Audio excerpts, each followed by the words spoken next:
Hi everyone. In today's video, you are going to learn how to send a reminder email in Outlook in 2026. Now, Outlook gives you a simple way to follow up on messages by setting the reminders that notify you automatically. So, without further delay, let's get straight into how you can do it step by step. First of all, you need to launch your Outlook application on your computer, or you can also come here on outlook.live.com in your web browser. Here, simply click on the option of New Mail button on the top left hand corner of the screen in order to start composing your reminder message.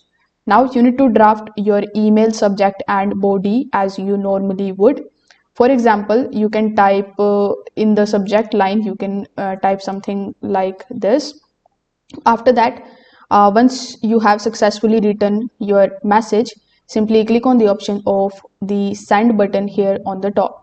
But do not just click it yet, just click on this drop down menu that you see right next to send. Over here, you are going to see the option of schedule send. So this is the options that we want. So when you click on the schedule send option, you are going to see this type of window pop up in front of you.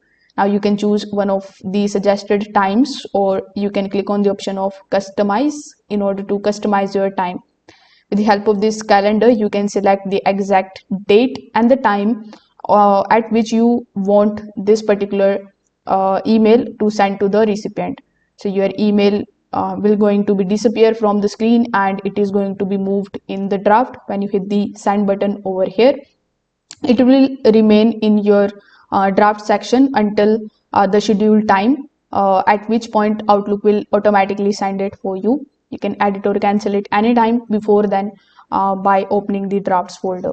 If this video helped you out, make sure that you like this video and subscribe to the channel. Thanks for watching.